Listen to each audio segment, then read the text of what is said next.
Good morning. I'm still going to say good morning. Yeah. All right. Thank you for joining us. Welcome to our podcast. This is Talk to Them. And I am one of your hosts. My name is Kennitha Wade. I am your other host. My name is Renauda Mitchell. This week, we're going to just be talking about a couple general things that might come up, some situations and things like that. But we could do a check-in. How you feel? I'm good. I'm a little tired, but I'm good. Ari's birthday last night, or yesterday. So, took her to, it was a surprise thing. She didn't think anybody had anything going on or they was planning stuff, but not telling her. And I was like, oh, y'all probably going to like a club or something later. I said, but I'm not a club person. So let me, take you to brunch or whatever. And so we went to brunch, went to, one of my two favorite places. They're not sponsoring us. So, and then I had to stall her out, and I'm not a good like liar. Like it's all like or whatever. But I was like, oh, I need to go to the liquor store. We seen somebody that somebody else was looking for that they was concerned about. So I like skirted and went into the parking lot or whatever. And I did really good apparently at making her think we was just riding around, figuring it out and whatever. And got back to her house. She was all surprised and crying. She's so emotional. So she was like crying the whole time and super surprised and happy. I was like, okay, well, good for me because I'm not good at that. People could tell. I am not telling the truth. So, yeah, that was Saturday. I mean, that was Sunday. But no, that was Saturday. That was Saturday. See, today is Sunday. Friday, we had a impromptu sleepover. Yes. I think that you fell asleep before the movie started. I know it started. I seen all up until maybe the first 5-10 minutes, right. Maybe. Yeah, I got up to go to the bathroom. I said something and you was knocked out. I said, okay then. She tired. I get it. I know you had a week. Long week. Yeah, I feel like I've had a long week, but I haven't. Just being down and getting sick in the summer sucks. Sucks. And I don't even know necessarily what I had, but, I'm good. I'm almost 100%, but, there's just a couple of little things lingering around. But, yeah, I've been needing that just to hanging out. I'm so tired of being in the house. Oh, she was trying to get outside. I have to go outside. So yeah, our little sleepover worked out. Yeah, it was the good. Girls watched movies while the movies watched us. Yep, and that's how it should be. I feel like we should have more fun times like that. The kids enjoyed it. Yeah, man. I think they watched all 3 of those. Is Renauda gonna come back? Oh, yesterday? Any chance she get? Are they gonna come back? Like, I don't know, man. I'm gonna leave. So my Saturday was just a little different than yours. Yours was driving around here. G and I drove up to Seattle for a surprise birthday party also. It was pretty cool.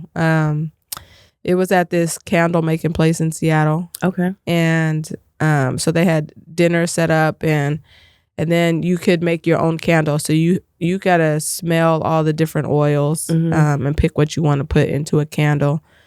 And so I'm going to be really surprised to smell my candles because I can smell, but I don't feel like I can smell correctly right now. I don't know what my candle's going to smell like because I kept trying to smell it. Like I could smell it, but I don't know if I'm really smelling the whole scent because it doesn't really smell like anything. It smells a little bit, but I know this is very strong. So anyways. What did you put in it? One of the candles I made for sort of like me and one kind of for G, a scent that I thought he might like. One has pineapple and sage, and then I don't remember the other 2 scents that I put in there. I couldn't tell you what I put in his can. I don't know. I was just smelling stuff and I was like, nope, not that one. Yeah. Okay, that smells like something he might like, and smell another one. Not that one. So it was interesting, but seeing that whole setup made me really think of a business idea that I think would be awesome here in Portland to bring that down here. They don't have one here, and I think it could be something that could be used for multiple things, like a sip and paint at least a space that's dedicated to that. So I was like, ooh, I got a business idea. Yeah. So I got a business card, and I was going to see if I can connect with the owner and see how that could be something to maybe work on.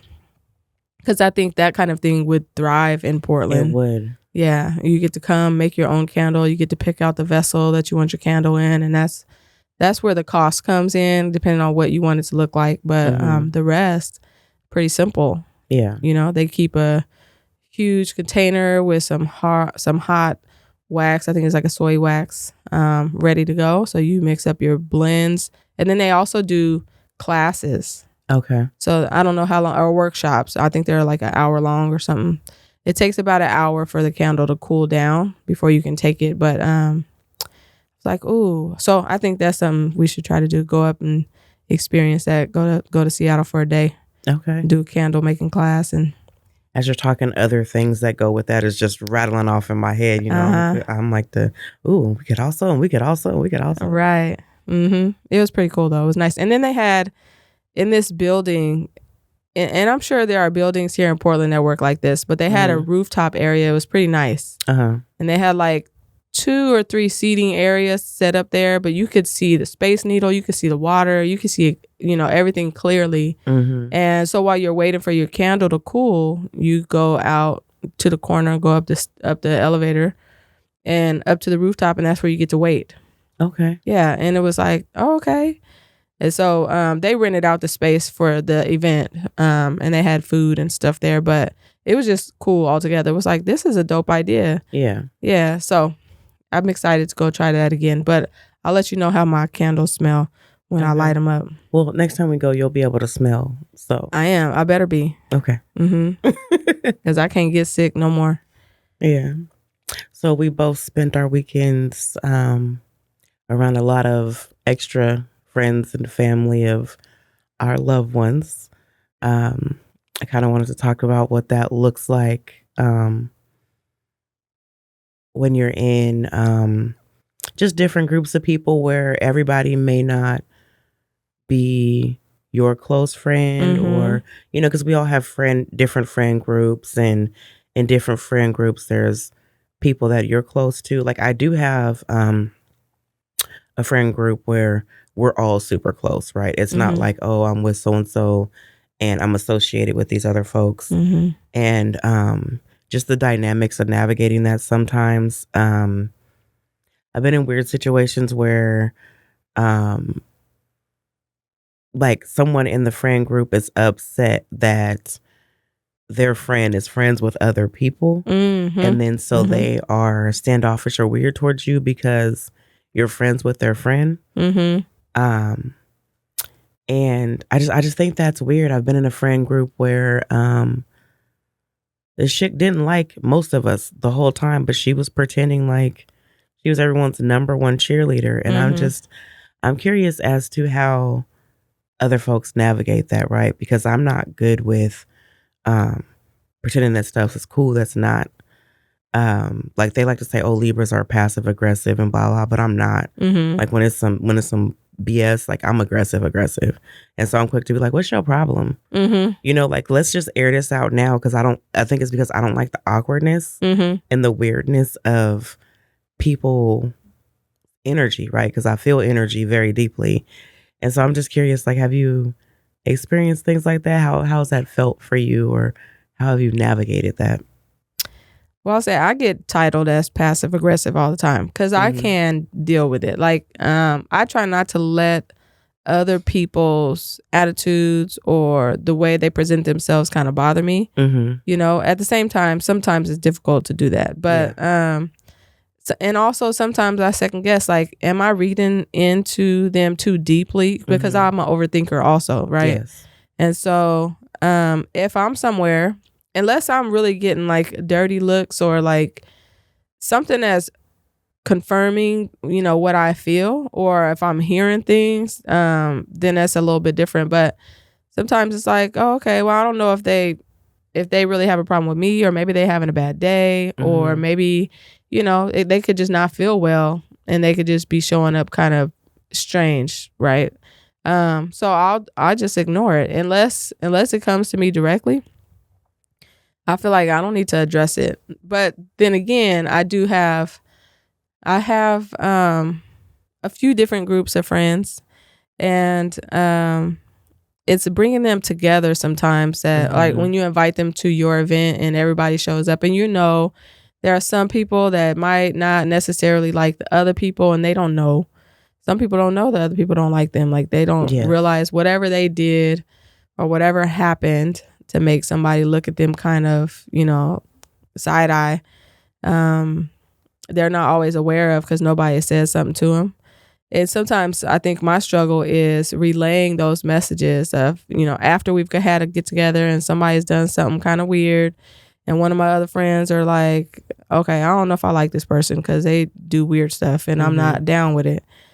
And relaying that message back to that person, I guess it should be, I don't know, is that on me? It's like, okay. Then when I have another event and have them together, one friend will be like, oh no, if this person is coming, I'm not going. Well, I think they should let you know. Do you want me to relay that message, or are you going to have that conversation with them?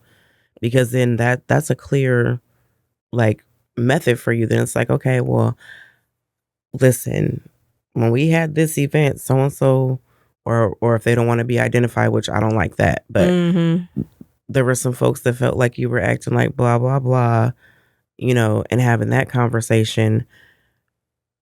Like, give me some guidance on what you want me to do, because if you don't, then I'm assuming that you're going to have that conversation, or you're just telling me so I can be aware or so you can vent or whatever. If you don't tell me, I need you to talk to your friend, whatever. Or if it's something super weird, then I might be like, did you XYZ at the last whatever? But so when I say, just going back to when I was like, if something's up, I'm aggressive. It's not necessarily the first time. Like if it's just somebody I meet on a one-off, I'm like, okay, whatever, that energy's weird, or, whatever. But if it's, you keep showing up this way, where every time I say something, there was this chick, every time I said something, she had something opposite to say. I could be like, this microphone is black. She'd be like, actually, it's deep charcoal. But it's black though. You know what I'm saying? Like, why is it every time I have something to say, you have something in opposition? Then I went to a mutual friend and I was like, because I'm also an overthinker, and I do, I know people tend to read me wrong, which I know can cause them to, want to respond in a certain way. So I went to our mutual friend and I'm like, hey, what's going on with so-and-so? Oh, they got mental health stuff going on. Oh, they're going through a divorce, blah, blah, blah. And I'm like, all right. But after 3 times, it's like, and then a blatant situation on Facebook, I was like, I just text like, hey man, what the fuck is your problem? Because at the end of the day, you're not gonna keep playing with me. I know I'm not crazy. I'm trying to make sure that I'm not reading too much into this. And then she spewed this thing about she'd been secretly beefing with me for 8 months over something that was made up in her head. Okay. And I was just like, wow, okay. That's weird. You're weird. Like, and then want to talk about how we could, talk later and, no, we're not friends no more. That's weird. I'm not friends with nobody who wants to keep some stuff to themselves. And she was like, well, you can't tell me when I'm supposed to want to talk to you about. And I'm like, I get that. You are allowed to process in your own time. But clearly it was bothering you because I have noticed an uptick in your weirdness over this time. You shouldn't have been around me if you felt some type of way, and if you weren't able to talk to me yet, right? Keep to yourself. You don't have to show up to my birthday and some more stuff with funky energy. That's not okay. And I don't know. I just think that's weird. Like, why are you here? Yeah. Why we don't have to be friends just because everybody else we know are friends. I think there's a lot of that too. Oh, everybody I know likes you. Everybody you know likes me. That means we have to like each other. And as an adult, that's something I learned. That's not true. And like you said, if it doesn't come to you directly, there was a time where I was about to lay into somebody because they were talking all around me and the subject and blah, blah, blah. And D'Angelo was like, if they ain't said it to you, it's not real. And that like put a period at the end of my sentence, but not a period that I was ready for. Mm-hmm. So I was ready to go. Mm-hmm. Like, no, it's about to be a verbal tongue lashing, da da da da. And he was like, if they have not said it to you directly, it is not real. And I feel like that has saved me a lot of strife, like, because what I need to argue with you for? But it was like a reset, because I used to be that person, like, I mean, until you in my face with something. Well, it used to be, if you ain't hit me, then it's not real. But now it's, we grown. So, if you don't want to come to me directly with whatever your issues are, they don't exist. They bother you, not me. Not me. And I ain't gonna let it ruin my day. Not at all. Yeah. Yeah. I think also, remember we had that conversation, what was that, Mother's Day? Where we had that not the last Mother's Day, the one before, where we were talking about revenge and whether or not you're a person who karma. Yeah, karma. Yeah, like whether you let the universe or God or whatever do its thing, and or if you go after it. And we were both just like, I don't need to do nothing to nobody. That's how I feel. I don't want to waste my energy trying to ruin somebody's day on purpose. That's not something I'm ever gonna do. Never. I can't even think of a time where I did something on purpose to mess up somebody's whatever. Like, that's just not who I am. People do things that are right or wrong, and or people blame you for stuff that really ain't got nothing to do with you. It's like, you know what? I also don't need to argue those points. Right. If you know me, you know my intentions. If you think my intentions are something other than what I know them to be, then I assume that you really don't like me, and you just looking for a reason to, speak bad or speak ill against me. And so it's the confirmation bias. Like, and I'm not gonna argue with it anymore. I've seen it happen multiple times, and then you got those people that are in between, and they don't believe whatever you're saying, but they want to believe whatever the other person is saying. And I look at them the same. It's like, well, if you think I did this on purpose, then I don't know what to tell you. I know what I didn't do. That wasn't on purpose, or I didn't do that. That's not what the intention is. And if they don't come to you, I feel the same way. It's like, oh, you just looking for me to be the fall person, or you're looking for a reason for me to be negative, Nancy, or whatever it is you want to, point me as in a situation. Like, see, she is like that. But I used to be like that when I was younger. I'm like, does that sound like me? Does that sound like something I'd say? Does that sound like something I do? And now, it was a long time ago where I started seeing on social media I'm not clearing up any rumors. I used to chase down like, no, I didn't say that. No, I didn't do that. I'm not like that. That's not. And now I'm just like, whatever you want to believe, because I shouldn't have to, if you know me, I shouldn't have to convince you that I didn't do that. That's like, who I am. Like we talked about, we are people who like to do the right thing. Like, not saying that we're perfect or don't make mistakes, but I also feel like if I made a mistake and a loved one is like, hey, blah, blah, blah, I'm like, oh, my bad. Or I apologize. I'm sorry. Or this is what happened, or how we got there. Not on an explanation stuff, but you don't have to worry about me lying or hiding something from you. That's not how I move. I'm more likely to be like, Kennitha, I was at your house and I accidentally stole your charger. Here it is. You don't have to be like looking for your charger, asking everybody, buying new ones, and then later on you see a charger at my house with a K on it. Like, no, like you don't have to. It's a random ass example, but you know what I'm saying? Like, I used to be so mad when people would accuse me of stuff or that was out of my character. And like, speaking of friends who don't get along with other people's friends, I had a friend who in my early 20s, well, this is when our friendship ended. She had a friend who was just wild. Like, she was wild, drugs, just everything that we did not do. And she told our mutual friend that when we were at her house, another friend of ours was giving her some stuff for her daughter or something like that. And she told our mutual friend that I had said, don't give those baby clothes to so-and-so because, her fat ass daughter is going to stretch them out and mess them up. First of all, if you're donating clothes to somebody, who cares what happens to them after the fact? You're giving them away, right? But I was like, you really think I said that about your daughter? Somebody I call my niece? Mm-hmm. And this is a baby on top of that. Babies are either chunky or they're not. Like, and it's just, they're just babies. Right. And I was like, are you serious right now? But I was so like feeling some type of way that I was like, you have two options. And I don't really do ultimatums, but I was like, you have two options. You can either believe her and our friendship is over, or you understand that's not who I am. And, eventually we can possibly get past this. And she was like, well, I just don't know. And I said, well, there's your answer. I said, so just so you know, we are no longer friends. And that's the end of that, because I feel like that was an extreme thing to confront me about. Why would you think that I really said some shit like that? Fast forward, I'm pregnant with Renauda.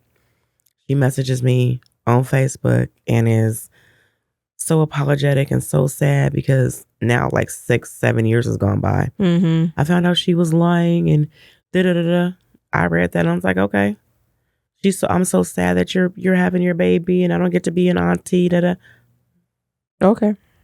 I literally left. That was one of the first people I've actually literally left on read. Because, back then it would have a little read thing back in the messenger. Like, oh, well. Okay. That was, and you don't know this girl like you know me. Like, aw.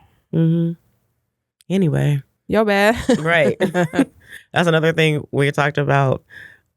Certain stuff you say to me or whatever is for life. So you gotta watch what you say and how you say it, because you say it and we standing on that whether you like it or not. Right. We are standing on that. And that was funny. I didn't realize that it came across so strongly. Right. I'm like, hold on now. I gotta be careful what I say. I might just be talking mess and Renauda be like, no, but you said on April 17th, 2024, you said. Right. I'm like, dang, did I say that? I might have been joking.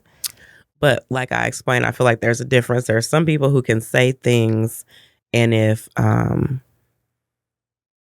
further thought or experiences or whatever in life, you may be like, oh, you know what? I know I used to feel like this or think like this, but, this is my opinion or whatever now, or my thoughts or whatever, or feelings, and that's fine. But this stems from when dudes will be like, don't be catching feelings, da-da-da-da, whatever. Okay, well, then I'm not. And nothing you can say or do will change that. Don't come to me later talking about, oh, I want to. No, you said don't catch feelings, so I didn't. Box check, not happening. Right. That brings to mind some just different relationships I've had with guys where those types of things are said. There was one relationship where we weren't really dating, like it wasn't official, but we were dating. But he was kind of a jerk. Yeah. And I think it was because he was trying to keep me at an arm distance away, right? He was trying to protect himself. Yep. And when we first met, this was back in, going out clubbing days, Red Sea days, downtown. And I don't remember exactly where it was that I met him. It might have been the Red Sea. But he had come up to me and started talking to me and asking me questions, and got my phone number or something. But one of the things that he had said in that conversation was that he wasn't looking to be in a relationship. It was like, oh, okay, cool. Because I'm not really trying to be in a relationship with anybody too. I'm cool with being friends with people. And so we became friends. And, but I noticed that when I was around him, he would just talk down in a way, and it was kind of lightweight disrespectful. Okay. Right? But not disrespectful, like putting me down. He would just say things that were just out of pocket. Yeah. And it was like, what are you trying to do? You trying to make sure I don't catch feelings or something? Right? Yeah. And that was kind of what the sense I got from it. And then, after a while, it was like he became scared to tell me how he felt because his feelings were changing. And I was like, okay, but my feelings are not changing. Right. Right. I got a kid. I'm in college. I could work full time. I don't got time for none of what you talking about. Right. And he would ask me to come over. I'd be studying at home or something. It's like, no, I'm just doing my homework. You can come do your homework over here. And I would go over there and hang out with him, and then he would be irritated because I wasn't paying him no attention. It's like, well, I was studying for school. I'm in college. Like, I only came over here because you asked me to come, keep you company while I'm doing that. Like, I can do that in your space, but not for any other reason, And eventually I stopped talking to him. But I think my final straw was he was catching feelings, and he was turning around and being negative because he didn't want to show me that he actually liked me. Mm-hmm. And I felt like the dude in the situation. Yeah. And I was like, is this how dudes be feeling? Because girls be catching feelings. I mean, you hear that all the time. That's right? What they say, right? Girls be catching feelings. And I was like, that's not my experience. Mine is opposite of that. Mine dudes is too. Be catching feelings.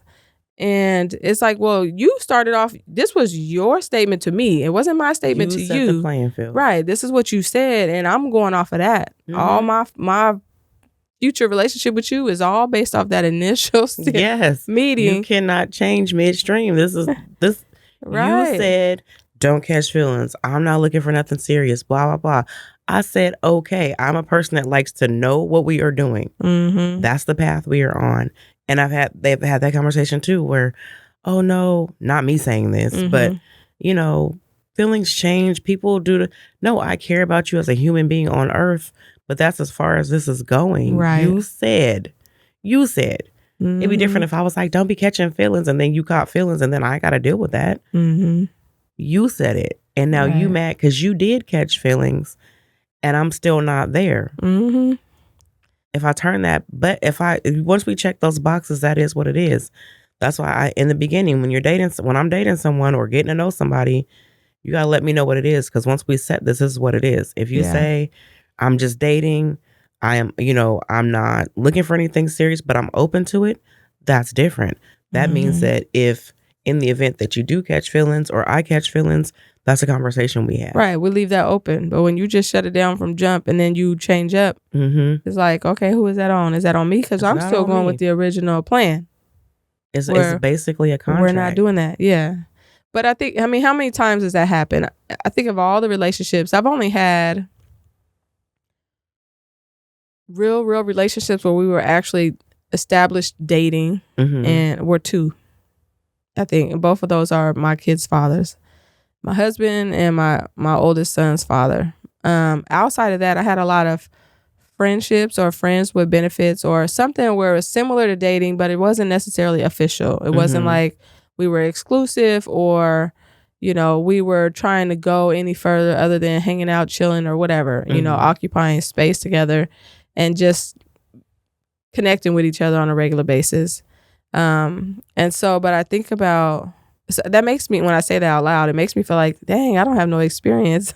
Yeah, I'm thinking about, as you said that, I think I have two that I consider real relationships, and one was short-lived, and not short-lived, it was about 2 years. But to me, that's short-lived, in the grand scheme of things, because my other one's 11 years and then like 6-7 years, you know what I'm saying? Right. 2 years seems like, was that really a relationship? I think but early on in high school, before I would actually date somebody, because my son's father, he's older than I am. So when I was in high school, when I was a freshman, he was a sophomore or junior. I think he was a junior. So when I was a sophomore, he was a senior. And we didn't date or anything during that time. It was after he went off to college. And then he came back and he kind of somehow got back into our friend group and was just around all the time. And so we got closer. But even considering dating him, I was like, do I really want to date somebody? Because to me, dating somebody was a serious thing. You know what I mean? Like there was a goal to that. It's not we just occupying space together, but there's hopefully a future. Otherwise, what's the point of dating? And so I remember contemplating that, thinking, I don't know if I want to start that right now. I'm like, 16 going on 17 and but so then I decided to go with it and I did it. And once I went in, I was all in. And it helped because he wasn't in high school. He was, he was older. He was a college person. And so I guess I've never really been that immature, not to say anything about anybody else, but my mindset was always different from other people. And but I knew going into it that this was a long-term thing. And I think we were together for like 5 years. Mm-hmm. And that was my first relationship.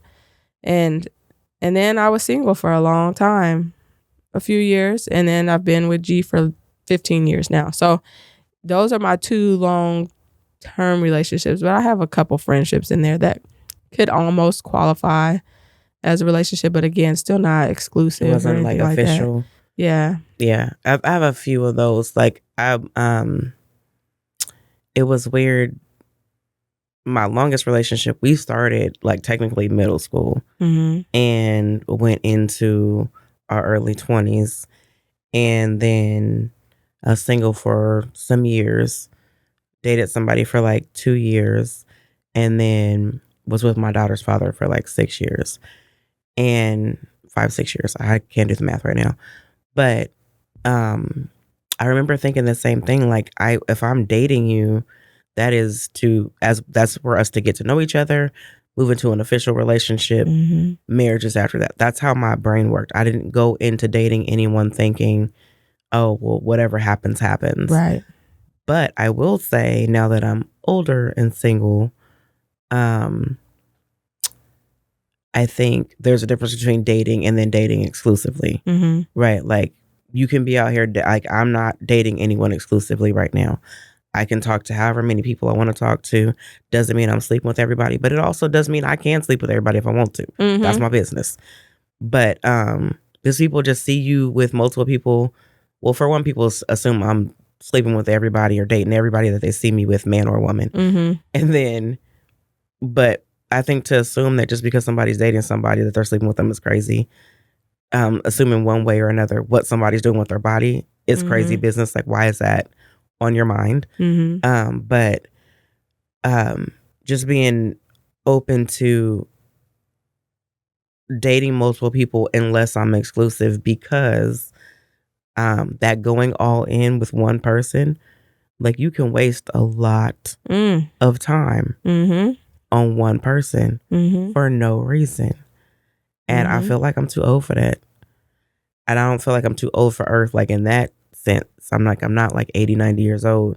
But at the same time, I'm too old for the all eggs in one basket, dedicating all my time to you, and we're just dating. So if you want to, you can wind up, in a whole new situation and be like, well, we weren't, in a relationship. We were just hanging out.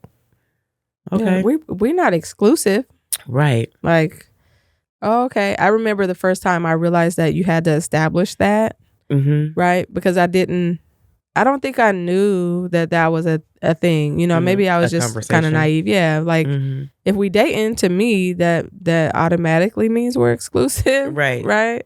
But I remember a time where I started dating a guy, and this old guy that I used to date started coming back around, and I was thinking, well, we didn't establish, me and this new person didn't necessarily establish exclusivity, and I felt like this person was playing games, right? Like, I knew for a fact I wasn't the only person they were talking to or sleeping with, but it wasn't. They never admitted it. There were just things that would happen and made me kind of like, But I'm not gonna call you out on it, because again, we had never established this exclusivity. But then I felt bad when I stepped outside the box, and then I told on myself, because I'm a very honest person. I'm so retarded, and so and then they were upset, and it was like, hold on now, but what are you upset about? Because I can't even tell nobody I'm talking to you. So why? Right. That's a clear sign to me that we're not exclusive. Like, you're doing whatever you're doing. And that's cool, whatever. I'm not looking for nothing serious. I got a kid. I'm in college. It is what it is. I'm not looking to marry you, But I think I realized in that point how important it is to establish some of those boundaries and just come up with, like, what is it? Even now, right? I'm married. We've been married this year. It's going to be 9 years. We got married in 2015. Yeah. So in August, it'll be our 9th year anniversary. And, marriage is different. It's very different. But I think now, I feel like all eggs in one basket has come up over the last couple of years. where I'm starting to feel like, not that I really want to go out and be with other people, but I think I want to have more kind of relationship. Like, there's a word. Platonic. Yes, thank you. It was all in my head. I was saying it while we was talking earlier.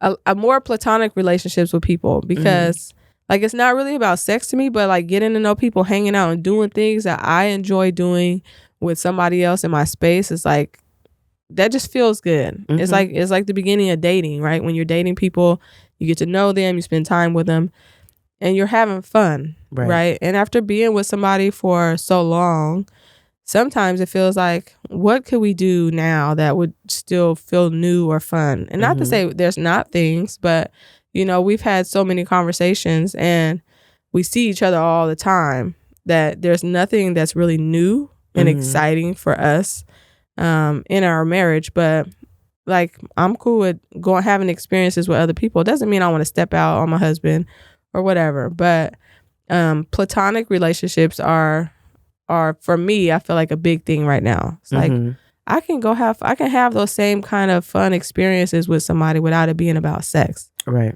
But I think that, I don't know how many people feel that way. You know what I mean? I don't think, in my experience, I don't think a lot of people feel that way. I've had, like, I was telling somebody, until like more recently, since like closer to COVID being a huge thing, I hadn't had a lot of like guy friends that I knew were really just guy friends, right? Like, there was no underlying anything. There was no, well, if you let me, I will, or they really want to be something more. I hadn't had a lot of experiences with that. But I feel like is the only reason that I've had those experiences recently is because a lot of those men are married to my friends. And not saying that they would be different otherwise, but I feel like meeting them differently. You know, like, I'm not meeting a single man and, you know, he's interested or whatever, but even like, just actually having a few single male friends where it's like, oh my gosh, we are like brother and sister in real life, or like, I can talk to you about stuff. Having guy friends that are legit guy friends is a different experience. The advice is different. It's a little more rip the band-aid off kind of thing, and you don't always want that. But I don't, like, majority of my life, everything, and even with like a lot of women that I like, you know, that their interests are, you know, multi people or genders or whatever, being like, are you really just my friend, or are you waiting for something else? Or, and which, I mean, it's a thin line, because at the end of the day, I can't be with anybody that I'm not friends with first. But I think when somebody paints themselves as, oh, we're just friends, but in the back of their mind, they're like, until you let me, you know, whatever, which is more so with guys. Like, I like, it changes the whole dynamic. I think if it's like, oh, we've been friends and like, oh, I'm starting to develop feelings for you, that's different than the, well, why did you just try and kiss me? Like, we don't, that's not how we get down. Like, so and I think that's what makes it a little difficult to have some platonic friendships. I think it's possible. Like, I know it's possible. I have platonic friendships with men, but a lot of men don't see the value in platonic friendships with women, and that's what makes it hard. Yeah, I've had a lot of guy friends that have never been about sex. Just, we can talk about anything. We can get advice from each other. You know, I really value those friendships, but they get difficult when somebody is in a relationship. Absolutely. And people are not always completely honest, you know, and maybe they have those little hidden feelings that they just don't share. And they have little things that come out. Oh, I want to kiss this person, or oh, I want to, you know, I kind of like them. or they slip and say something to their partner, and then they got this other partner looking at you side eye like you done did something, and or it's they like, compare you and their partner to their partner. Stop doing that. right. Don't be like, oh well, if you were more like Renauda, or Renauda, blah blah blah, or Kennitha's more like, or don't do that. Do not do that. That causes issues. Yeah, because it makes you feel like, okay, are we in competition? Like, is this person my competition in? And like, you just sit down here like la la la, don't know nothing about nothing. Yeah. I had a lot of times when my guy friends get in relationships, my experience right now, I have a friend who his wife and I do not speak. We're in the same room. I say nothing to her. She says nothing to me. She's standing on her bullshit, and I'm standing on mine's not bullshit. And I'm not just saying that because it's me saying the story. I didn't do anything wrong. She feels like I did. It is what it is. She's standing on that bullshit. It is what it is. And since he's been in this relationship, we are not friends like we used to be. And I don't mean that, like, obviously when somebody gets in a relationship, the time that they spend with their friends and family, it does change, but in the drastic way that it's changed, in the fact that, like, we were like literally like best friends and now we barely speak. Like, that's hard for me. But at the end of the day, still here for him if he needs me, but that type of separation causes changes in your relationship.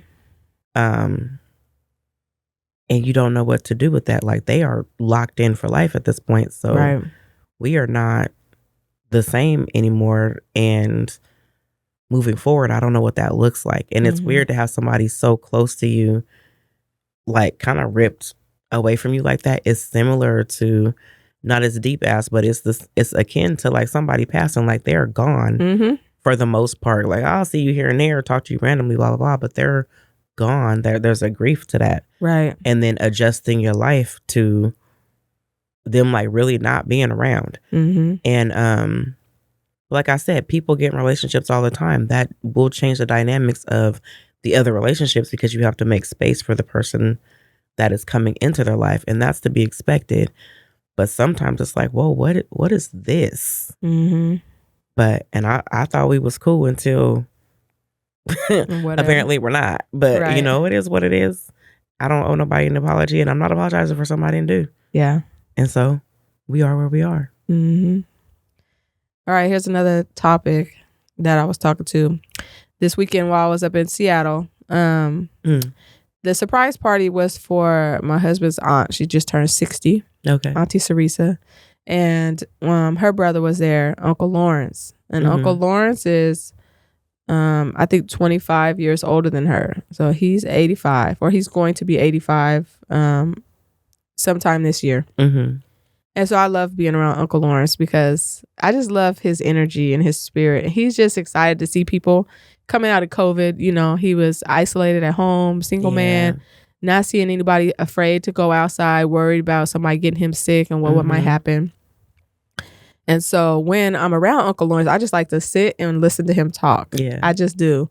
And he's just happy but he asked a question to somebody, and it was about moving out of state. And he said, somebody just moved back to Seattle, and he was like, I can't wait to talk to them. I haven't talked to them yet, but I want to know what made them move back. Like, you moved away, but what brought you back here? I just want to know, because he has lived in Seattle his whole life. And so I was like, that's a good question to ask people. And so I told Uncle Lawrence, I was born and raised here in Portland, and I moved away for a little bit, not as a kid. I moved because my mom took us to Seattle, and we stayed with my aunt for a little bit, and then we came back, and I ended up in foster care. And so that was my extent of moving out of state.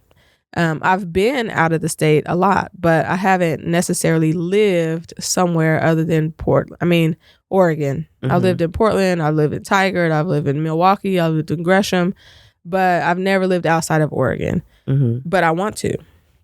And I know the reason why I want to, but I wonder what makes people move. Like, I'm sure there are unlimited number of answers to this question.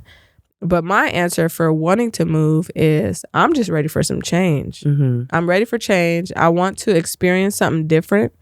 And I want my kids not to be afraid to move around. You know, to be in one place your whole life is very daunting to think about uprooting yourself and going somewhere where you have no support. You don't know nobody. Like, what am I going to do if I need this? What am I going to do if I need that? Who am I going to call? Do I have friends? Are we going to only talk on the phone? If I ain't got the money to be traveling back and forth, like, dang, I ain't going to see nobody. Yeah. You know, there are all these things that come out, and having kids for me is the biggest reason why I haven't left here. Having family here, a support system. If I need somebody to pick up my kids, I know who I can call because everybody's here. But if I move out of state and I'm going to work and my kids need to be picked up, who's going to have to do it? I ain't going to have nobody to call. I don't know nobody, right? And so that's one of the things that keep me here, especially having still 4 kids under the age of 18 still in school. But I'm ready for the change. I think I'm ready to go. But I wonder, have you moved, and what were some reasons that made you want to move? So born here in Portland, grew up here, kind of. And then I've moved around a little bit, but it was my mom moving us around, right? Like my cousin drowned when we were at the lake, at Vancouver Lake, and that caused a lot of trauma in my family.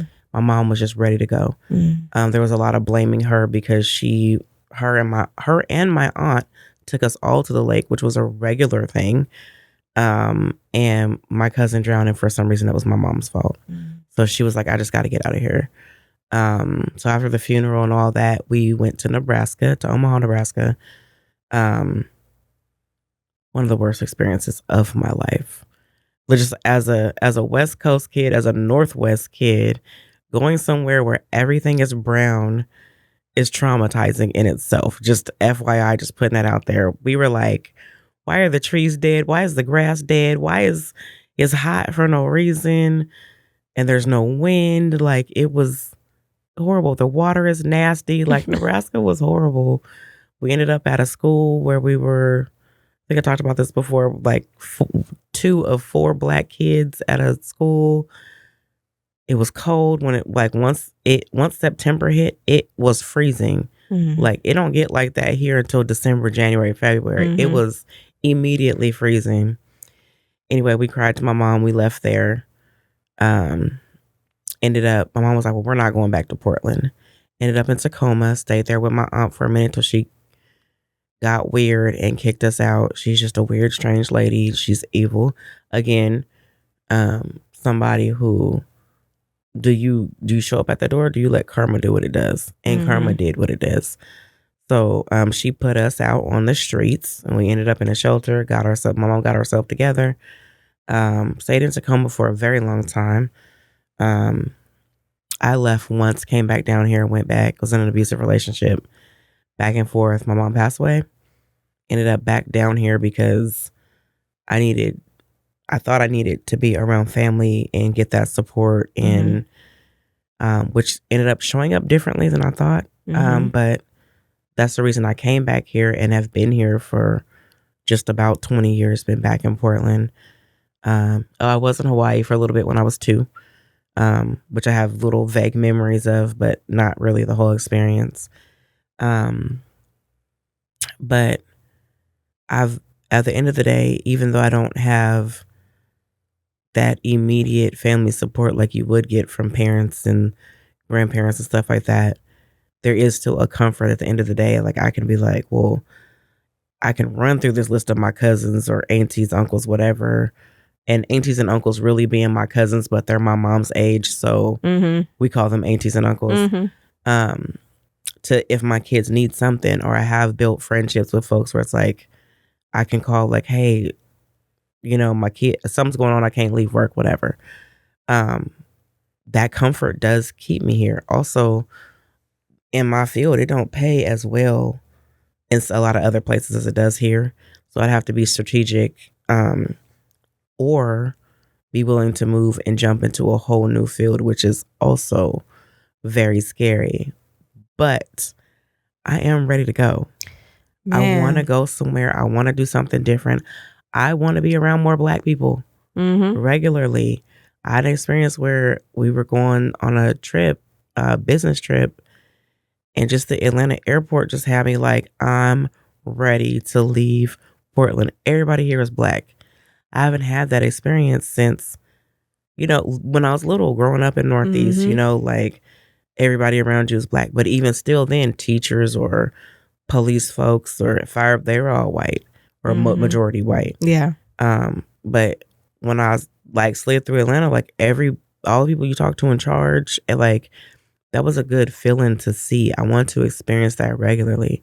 I don't think I want to move to Atlanta, but I'm thinking like Texas or Florida would be a good move for me. My aunt has offered like, oh, you can come down here to Birmingham and start over, and people keep like, don't go to Birmingham. I'm like, why do y'all keep saying that? What's wrong with Birmingham? My auntie live there. She fine. She also older and twice retired. So, I don't know, but I want to go. But same thing. When I get there, who gonna help me with my kids? Right. Who, you know what I'm saying? Like, and not that I need a lot of help with them because they are teenagers, but at the same time, stuff happens. I'm a single person. So if I move, it's me and them. Unless I move to an area of Florida or Texas where I do have some family, cousins or whatever. Yeah, it's like start from scratch. Yeah, that's my biggest thing. Making the amount of money I make now and in the industry, I've been doing this for 12 years. And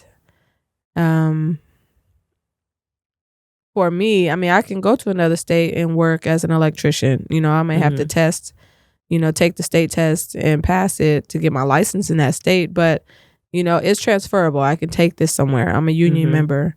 But my struggle is that I'm not in the field anymore. And I want to go back into the field? I don't know. It's it can be hard on your body. So now working as an instructor, I'm like, do I want to go be an instructor in another state? I don't know. Or do I want to do something totally different? And I have all these ideas that come across my mind and make me feel like maybe I'm ready to, take on entrepreneurship. I mean, I've been an independent contractor before. I've had my own business to some degree, being a hairstylist. I understand the ins and outs of making a business work. But figuring out what I can do that will not cause me such a drastic change in my income, right? The drop in income is the issue for me. Like, I can't make less money. I need to not make less money. I still got 4 kids under 18. I got things to do. So what do I want to do? I don't know. I'm ready to change careers or change states or both. But I'm ready. I am ready for some change. I want to figure it out. So I'm looking forward to that journey. I was talking to a friend and they were like, I give you 5 years before you. I'm like, okay, that's a good goal. 5 years. Where am I going to be in 5 years? First, I'm going to look at this first year. Like, what can I do to prepare myself to do something different? Yeah. Because I'm ready for something different. And being up in Seattle, it's my husband's, again, like you said, nieces and nephews, aunties and uncles and cousins or whatever. I think this is his cousin, but they call him uncle, call me auntie. And, listening to how much they pay in rent for, I think, a 2-bedroom apartment is almost what my mortgage is for a 5-bedroom house. And I'm like, sheesh, like, goodness gracious. But the cost to buy a house right now is so ridiculous that it's not attainable for a lot of people. They can't see it. Like, just imagining buying a house or being in debt for $500,000 for something. But if you're paying that already in rent, like, what big of a difference is it? Buying a house can feel like a lot. It's a 30-year loan. It just seems like forever. But at the same time, like, the benefits of having a house and having that on your credit and being able to build your credit up so that you can have equity in the house and then you can take out loans or whatever you choose to do with your home, like, it really does work in your favor. But I feel like people are set up for failure nowadays because things just cost too much and it's not as easily attainable as it should be. When my parents were younger, they owned a house. That house just recently got torn down, and I don't know how long they owned it. I don't remember if it was a rent to own. I think back in the day, rent to own was a really big thing. But Nowadays I feel like you just don't see that anymore. You don't see these young couples coming up, having kids, buying houses. They're living in apartments. It's hard There's unless nothing you wrong with both have that. 6-figure incomes, and you gotta, more than likely, you need to be two people with 6-figure incomes. And without it, like my grandparents' house was like $10,000 or $11,000 when they bought it. Right. Sold for almost $500,000. But right now they want you to have all this money in the bank to prove that you can pay a mortgage. But it's like, if I pay $2,500 in rent every month, I'm proving to you that I can pay my mortgage. Mm-hmm. I don't get help with my rent. I don't have Section 8. I'm not on no programs. I have to pay that out of the money that comes out of my pocket that I get up and go to work for every day. I can pay a mortgage. Why not just let me just pay the mortgage? Like, I can prove. And if I don't, you do what you do to the same people who have this money in the bank and then default on their loans all the time. That does not guarantee, just because they have money in the bank, does not guarantee that they're going to be able to keep doing this. Life is hard and stuff happens. But I have to come up with this money to help this person pay their mortgage. Their mortgage isn't what I'm paying in rent. You know what I'm saying? But I got to pay their mortgage and put some money in their pocket. Right. So I don't know. I was thinking, like, I have to move into home ownership sooner rather than later. But with wanting to move, I'm like, do I do that here? Or do I wait until I get down south somewhere? Which is where I really feel like my heart is calling me to the south. But then people who know me are like, well, how are you going to move to Texas and they got all them big old bugs? You don't do bugs well. I'm like, I don't. But I feel like I want to do something other than Oregon. Yeah. Or, Florida got hurricanes. But my cousin was like, where she lives in Florida, it's up, more inland. So there's not hurricanes there like that. I'm like, okay. But I went to Fort Lauderdale, and that's where I thought it was so beautiful there. And that's the tip. So it's always going to be, if hurricanes are coming through, they coming through there. So I'm like, I need to figure out something, because everywhere I want to go, it's something that would be. Right. Some elements that, Yeah, stuff that I don't have to worry about here. Right. I like clear blue skies and the sun. I love the sun. I love the heat. I don't want to be nowhere where it's 120 degrees all the time. Like, that doesn't seem Arizona. Enjoyable to me. But Arizona was beautiful. I know it's a big desert. January. Oh, see, I went in June. It is a very different place in June. Yes. Very. But it was beautiful. And I have a niece that lives there in Arizona. And it's like, that would be cool. I could maybe live in Arizona for a little bit. But I don't know if I really want to stay there. I could live in California. Ridiculous. I think I could live in Texas. I don't know. Florida was beautiful. I loved Florida. I that's when I realized, being on the West Coast versus the East Coast, like some of the benefits of it. And we were talking about this, like the water. Yes. We were in Boca Raton, and we stayed in one of our timeshares, and it was right across the street from the beach. So in the morning, I get up and I go to the beach and I walk the beach for miles, and I'd have a tan by like 8:30 in the morning, right? And but I could just go get in the water here in Oregon. Boy, you think you about to go jump in that water? You go ahead. If you don't mind the shock that your body feels, if you can handle it, because it's like it feels like it hurts. You know what I mean? Like, you go jump in that water, it's like, oh, my whole body wants to shut down. Like, why would I do that? And it takes a couple seconds, and then you adjust, And then once you in the water, now you better not get out. Yeah. Because getting back in the water is going to be that same process. But as a kid, you got used to it, right? As an adult now, I'm like, I'll go to the water with my kids. I put my foot in that water. Oh, that's too cold. No, thank you. I'm good. I don't need to do that. But in Florida, it was different. And I was talking about how the sun rises in the east and sets in the west, right? And I think what happens on the East Coast is that as the sun is coming up, it's warming up that water the whole time before the sun comes up. In Florida, that water has been receiving sun all night. And it's like, okay, that's why that water is so warm. You can just go get in it. And I said, ooh, I need to live somewhere where I could just go get in the water. Go get in the water and it's clear. Yes. And it's like our water is murky. Like, and it's such clear, a melting but it's pot. Murky.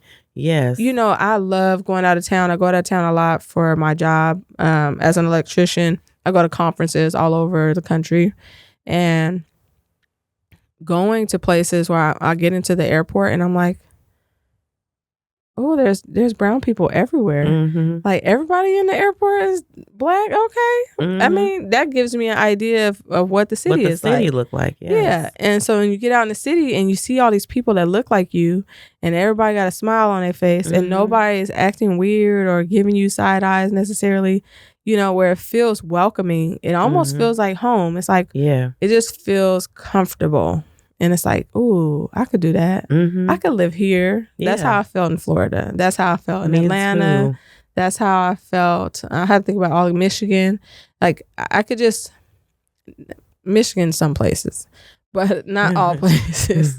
But yeah, it's like, I'm just ready for change. I want my kids to experience living in a different state and not being afraid. They can come back to Portland if that's what they want to do. Yeah. Or they can stay wherever it is. But I want to be somewhere where the sun is out, because I feel like my happiest days are when the sky is clear and the sun is out. And it's like, it just feels, I remember my summers, I used to go to California with my auntie, and I used to love it.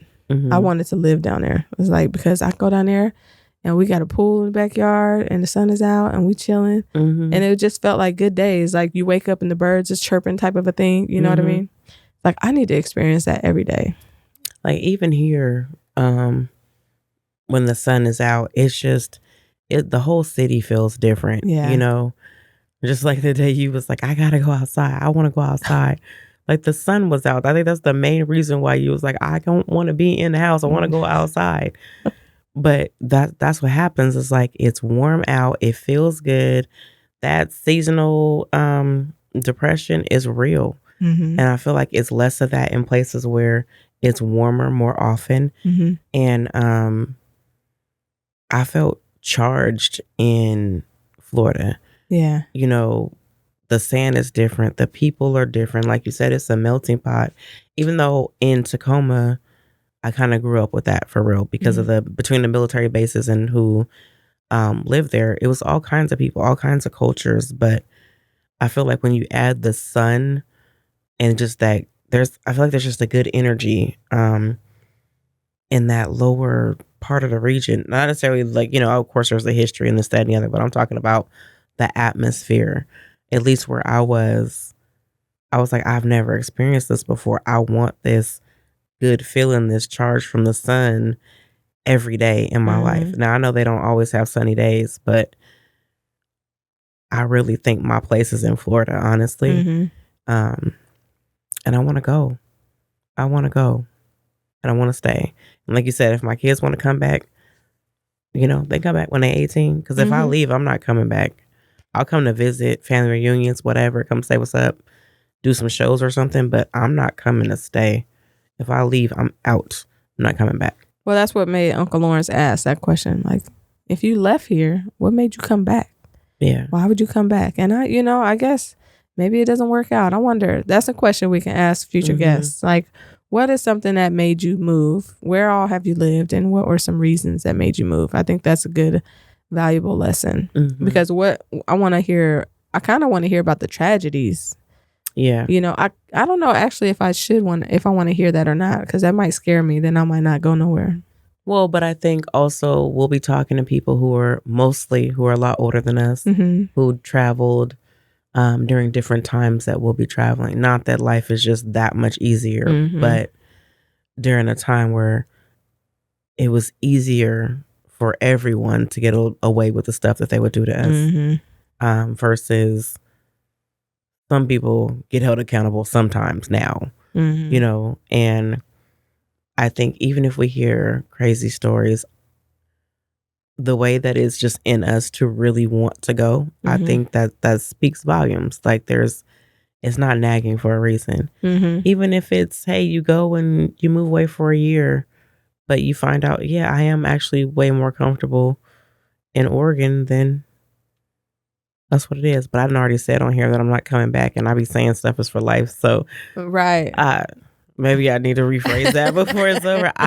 If I leave up out of here, I have no plans on coming to live back in Oregon, except for in the event that I become extremely wealthy. I am coming to build my my land up here and somewhere in the South. I need at least 2 places of a large land mass. Yeah. To be able to move around on. But well, we'll have to check back in on that and see what progress we're making. Right. And that's what I was saying, like when you were like, what can I do in this year? I think that's the difference between me wanting to leave and having not left yet is I'm like, yeah, I'm going to move to Texas. I'm going to move to Florida. Okay, Rhonda, what's your plan? What steps have you taken? So maybe when we check back in, like, have you written out your steps of, I'm a list maker. So like, what do I need to do to realistically be ready to go? For me, in 2 to 5 years. Yeah. I mean, if I could go now, I would. But realistically, in 2 to 5 years, I need to be ready to go. Yeah. We're going to move together. Let's do it. Let's go. Take all the kids. We can be each other's support. Yeah. We can do that. Take all the kids that want to go. Everybody. Who want to go? We're going to see. We leaving. The kids about to start high school. I don't know what they're going to do. Yeah. Well, within 2 years, Donald will be out of high school onto his life. You can start your journeyman career here. Or you can come with us to Florida. What you want to do? Yeah. Mariah's about to start high school. And Nevaeh's about to start high school. And it's it'll be Renauda in middle school. And Mayana in elementary still. Okay. So what's our gem for today? I feel like it was a pretty good conversation today. Yeah. Just talking about things that definitely conversations that we'll have with future guests, about moving and relationships and whatever. But the gem for today, my gem is don't get sick in the summer. Just don't do it. Okay. It's not good. It's not a good look. Okay. And, the doctors don't necessarily know everything. They don't. Because I was sick for 10 days. I finally made an appointment after, I think, 6 days. I was like, okay, this is not, I don't know what this is, but it ain't leaving. But I keep taking medicine and this and that, and it's just lingering. And I go to the doctor and they're going to tell me, well, your lungs sound fine and your oxygen is at 100%. And I don't see anything wrong with you. And I'm like, oh, okay, so you can't hear this. I got laryngitis. And he's like, oh, you don't normally sound like this? No, sir. No. I don't sound like my nose is clogged all the time. Right. But I can breathe out my nose right now. But there's something in my chest that, I don't know if you can hear it, but I can feel it. And your voice was coming out Morse code. Yeah, I was like and, it was like, I understand why people don't go to the doctor. It's a waste of time sometimes.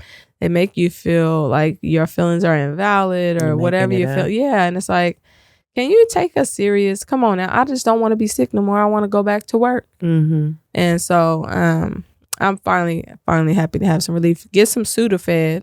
Yeah. They regulate that now. Yeah, you gotta sign waivers and put up your ID. Yeah, you gotta pay first and last and 3 months of rent. Yeah. To get some Sudafed. But I think that was the game changer for me. Some Dayquil and some Sudafed. Boom. It was like, ooh, I'm moving in the right direction. Yeah. I'll go back to work tomorrow. I'm so happy. I'm happy for you. Don't get sick in the summer. Yes. I think my gem is